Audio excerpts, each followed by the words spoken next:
Hey everyone, Otaku Ops here. How's it going? So actually, like 2 years ago, about 2 years ago, I made this video about the anime to watch in 2021. So obviously now some time has passed, and actually very few people have watched that video. So I thought, why not revisit it and actually look at what happened here? All right, so let's have a look. So we're gonna start with I'm gonna go like in the chronological order, okay? And the first one I had was Pupel of Chimney Town, and I still haven't seen it. I have no idea where to find it, and it has a rating now, 6.57, which is not great. And also, if you scroll down here, there's only two people that have reviewed it, and one is mixed feelings, and the other one is not recommended. So this one is most likely a miss. Next one I commented on was Yuri on Ice, the movie. Still hasn't come out. There is no news whatsoever. I have no idea what's going on here, but I can't comment because it's not out. Next one, Hizukuri, same idea. It's not out. I don't know. There's no information whatsoever, nothing at all, except like the director, but that's not much help. And yeah, so again, I can't comment because it's not out. Next one, Kimi wa Kanata, Over the Sky. So this one has a rating 5.89, which is mediocre. I mean, come on, seriously. If something is that low, it's really not worth watching. And yeah, if you scroll down here, 3 people recommended, 7 mixed feelings, and 15 people not recommended. So yeah, this is definitely one to avoid.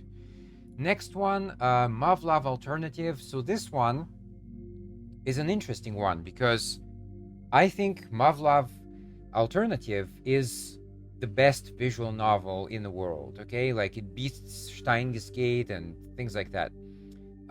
But the anime adaptation was horrible. It was horrible, guys. I mean, seriously, it's so bad.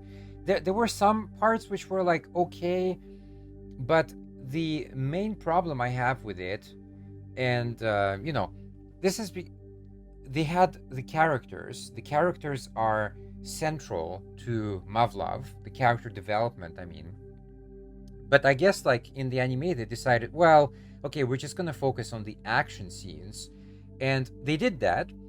But by doing that, they completely, like, and I mean entirely sacrificed all the character development that was so precious in the visual novel. And that's why for me, this is a complete piece of shit. Like, avoid that at all costs. Like, muv-luv alternative, great VN, and stick to the VN, but avoid the anime. Like, seriously, it's bad. It's bad, bad, bad. All right, next we got Ryu to Sobakasu no Hime, which just translated into Bell in English for some reason. Anyway, this one has a rating of 7.5, but if you scroll down here, it's very mixed actually. So, okay, 83 people recommend, and then 43 mixed feelings and 42 not recommend. So, if you add those two, it's basically like 50-50. I don't know, I'm really torn about this one. Just reading from the reviews though, I don't want to watch that. Like, just, yeah, reading, of course, the not recommended ones. Because recommended, it's like, okay, obviously people are gonna hype it up, That's not so interesting. I'm more interested about the critical reviews. And yeah, just by reading those, I'm like, not interested, not interested. Next one, okay, so Fumetsu no Anata e, it has a rating of 8.35. So you might think like, wow, this is, something epic and really worth watching. It's not. It's absolutely not. Like, there were some really good parts in it. I would say like the first half of the season was actually pretty good, but then the second half of the season was atrocious. So if the first part of the season is like maybe a 7 out of 10 or 8 out of 10, the second part of the season is like a 1 out of 10. And if you combine it together, you get your 4 or 5 out of 10, which is what I rated it 5, so just bang average. The problem is like the story, they change like locations in the story, and some of them are interesting and some of them are really not. And so in the second half of the story, they go to this island where they are kept prisoners, and yeah, they can't escape, but there are stuff that happens on the island.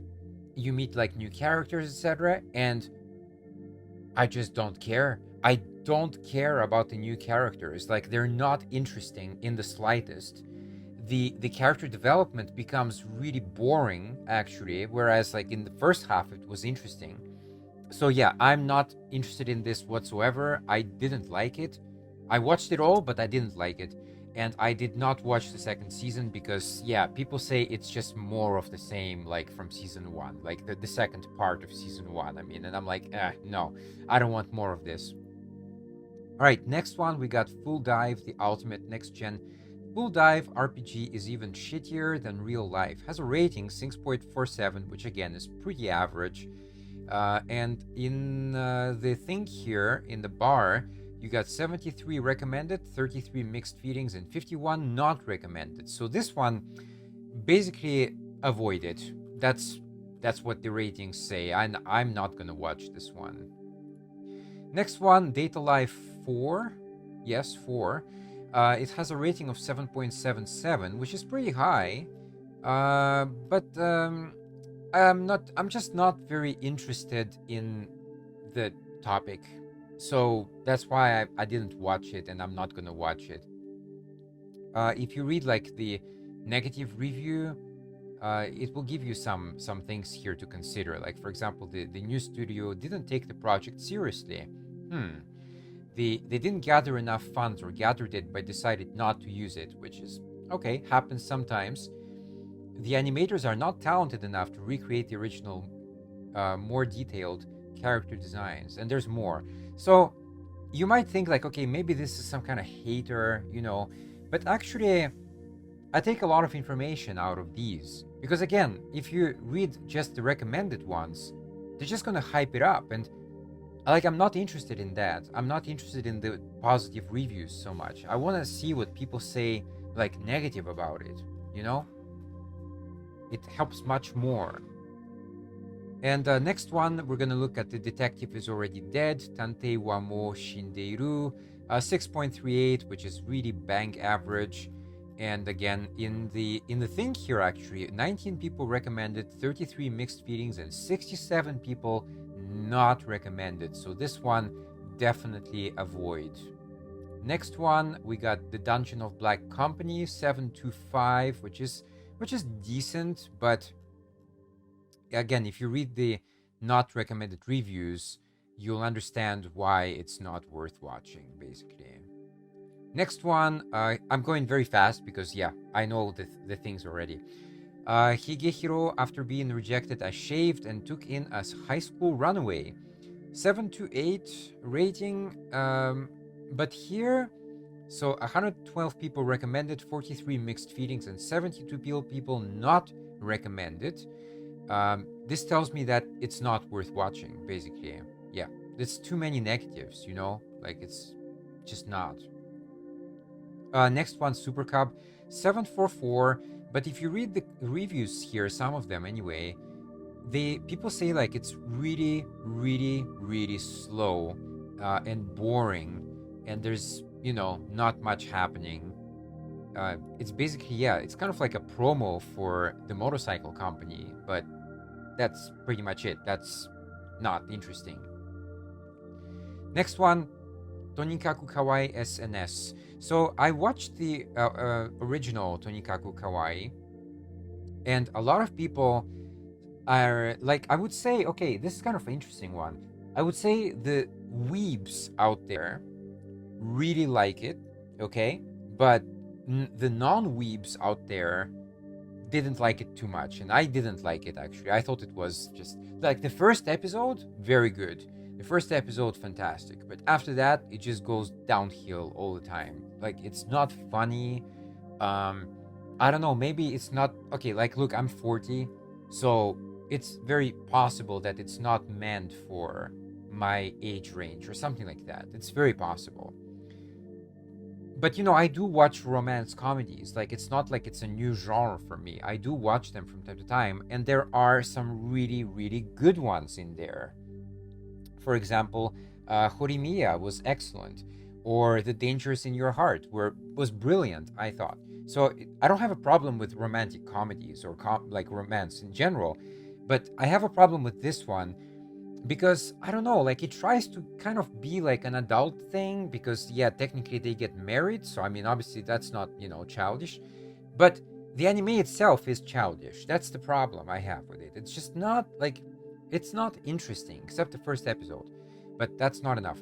But this one I haven't seen it because this is kind of an extra episode after the series. I don't know about it. I have it in my list, but I haven't seen it yet. But I'm guessing it's just more of the same, so probably not that good. Next one, we're going to look at Seirei Gensuki, Spirit Chronicles, or just Seirei Gensuki. Anyway, 706 for the rating, and if you go down here, 38 recommended, 32 mixed feelings, and 27 not recommended. So again, this tells me that this is not worth watching. It's just not. At the time I made my list back then, I was basically going off the trailers and teasers, and maybe they were interesting enough to, notice them. But yeah, once you kind of dive deeper, it's like, nah, it's not worth it. Next one, Akebi Sailor Uniform, or Akebi-chan no Sailor Fuku, 769. But again, if you read the graphics and music in the series are on a high level. Okay, actually, can I read more of this one? Okay. Unfortunately, the supporting characters are interesting, the heroine is the Mary Sue of the series. Despite shortcomings, she's presented in the series as special and is the centerpiece of everything and what other classmates thought. Thoughts, okay. She's the force that pushes them to action, but the time allocated to make it unique in the series is too large and clear. Actually, I don't really understand what that means, to be honest with you. It's not good English, so ultimately I didn't get much pleasure from the screening, being bored with the slow story and the main character. The series may appeal to people who prefer to calmly watch the school life of the heroes and won't be disturbed by Yuri themes. Okay, so Yuri themes. Yuri in Japanese actually means kind of girl on girl thing. I like that. I don't have a problem with that. But if it is slow though, then yeah, I have a problem with that.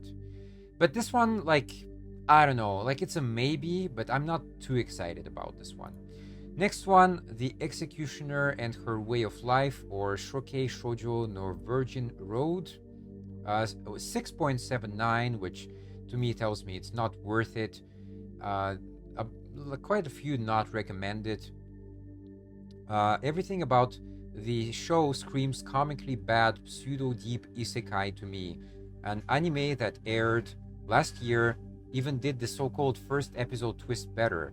Yet the overall reaction kept saying subversive thriller. It's like ReZero if ReZero was cheaper, blander, and lacking any depth. Okay, I haven't watched actually ReZero, but okay, if this is like blender and stuff, then I'm like, no, not interested. Next one, Fate. Khaled Liner Prisma Ilya Licht Nameless Girl. 7.19. So this one is a Fate, okay? This is a Fate series, very famous one. It's with like Gilgamesh again and stuff like that. Okay, honestly, I'm just not interested in the Fate thing anymore. I watched one of them and I'm like, okay, this is just really average at best. So, I don't see the point to watch more. If it's not great already, then it's just gonna be the same. If it's the same characters, it's just gonna continue. So no. Not that one, not for me. Next one, Kenja no deshi wo nanoru Kenja. She professed herself pupil of the wise man. 6.32, so again, not worth it. Um, 12 recommended and 13 not recommended, so it's really split down the middle. But yeah, this is just not. I mean, this kind of rating is not interesting. Okay, then we go into actually a decent one. So Vivi, Fluorite, Ice Song. The first thing I have to say about this one is that it looked really good. Like the graphics were really impressive. The story could be better. There were like some good parts in it, but there were also some pretty bad parts and, just not so interesting. The overall idea is okay, but I thought they could do more with it, basically. Overall, though, not bad. I do recommend it from like all this bunch here, all this bunch today. Definitely, I do recommend Vivi. So, yeah, this one, thumbs up from me. Next one, we're gonna look at Eden or Eden. This one is on Netflix, by the way. I was really excited about it from the trailer. I thought it was pretty interesting, but unfortunately, once it came out and the reviews started coming out, you're like, no, they messed it up, basically. And the rating is 6.38, which is not worth watching. 8 people recommend, 7 people not recommend. So again, it's kind of 50-50 really, and it just tells me that it's not worth watching. Next one, Summer Ghost. Now, Summer Ghost, I actually enjoyed. Now that it was good, like it was okay. It had a pretty good twist also. I kind of saw it coming, but not at the same time. Um, anyway, yeah, it's just about some people trying to find something pertaining to death, and yeah, it's basically a story about like remembering the life of someone else. And I thought it was good. Like honestly, I do recommend it. So if you have a chance, Summer Ghost, check it out. I definitely give it a thumbs up, for sure. Next one, Jose to Tora to Sakana Tachi, Josie the Tiger and the Fish. Now this one, 8.4 rating, so it's very good. It's a story about disability, so usually they do quite well. And I haven't watched it, so I can't comment whatsoever. It is on my list though. I just, didn't have the time to get to it yet, but maybe it's good, so I don't know. Next one, we're gonna look at Eden's Zero, 7.3 rating. 37 people recommend, 10 people didn't recommend. I am not excited about this one actually. I'm just not. All of Mashima's manga are a ripoff of the one which came before. Well, sometimes authors do that because maybe they're kind of limited as author, so maybe they're not very like flexible and they just kind of do the same thing again and again. So wouldn't blame him too much, but is it good or no? No, of course not. It has redeeming qualities. Wow, sorry about that. It's very loud bus outside breaking. First of all, the animation is alright. But, okay, yeah. The animation isn't bad. Okay, alright. The visual aesthetic almost ruins it because the artwork is just so unbelievably bland. He made Fairy Tail as well. Okay, I see. I know that one a little bit. Yeah. Okay.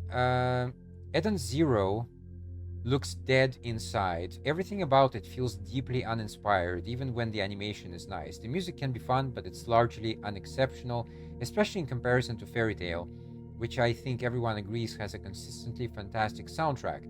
But that really is what Eden Zero boils down to, isn't it? It's just vacuous and forgettable. It has some technical merit, and I suppose it could be enjoyable if you just turn your brain off, rip it out of your skull and throw it in the trash. But this is recycled plastic, and it barely even stands up to the original products which themselves were hardly amazing. Yeah, pass on that one. Next one, Miyaruko-chan, 7.41. I did watch this one, I did finish it. I thought it was just fine. Like, I gave it a 6 out of 10. I really think this is the correct rating. I don't think it deserves higher. Probably doesn't deserve lower. Some episodes were pretty good. Some episodes were not. Again, it's kind of hit and miss. It's a story about. It's basically like that movie with what's his name? Bruce Willis, I think. The movie where the boy sees ghosts in the house.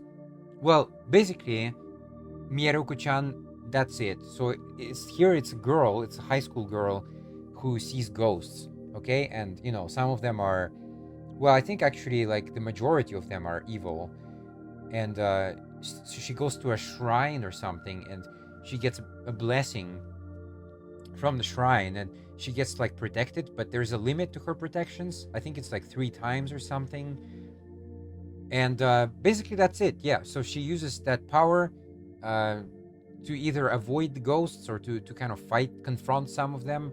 Some episodes were good, but overall I think it's just really, really average, And the final one I'm gonna comment on is Doll's Frontline. So this one I actually hyped it up a lot in my video before. I did, unfortunately. Sorry about that. But the teaser was somewhat okay, and I thought it would be,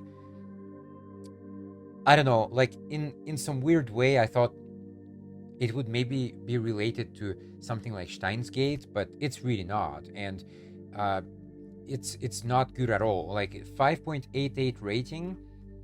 5 people recommended, 14 people did not recommend it. And yeah, a lot of people like expected a lot from it, but I'm not sure why, because this comes from a mobile game. Okay, so usually mobile game adaptations always suck. I don't really remember any which were actually good. So there is no like evidence to suggest that a mobile game will have a good anime adaptation. So already there, it's kind of a red flag. But then, like, the art, so art is maybe like decent here, but then you have no real plot. Well, yeah, because in the game you don't really have a good plot either. So that's the problem. So how can you start with a not good plot and expect a good plot? It doesn't make sense. Like, I don't know why people expected it to be like that way, but it doesn't work that way. Okay, it just doesn't. So this one, even though I did hype it up a lot, I will definitely say avoid at all costs. Just don't go there. It's not worth it. Not at all. All right, and that's it for this video. I kind of reviewed my entire list from 2021. Maybe you took something from here, maybe not, but anyway, thanks for sticking around. Thanks for watching. If you did make it this far, please comment. You know what? In the comment section, please comment Doll. So DOLL. Just comment Doll if you made it this far. I want to see how many people watch my videos. All right, and thanks for watching. Thanks so much for your time, and I will see you on the next one. Bye bye.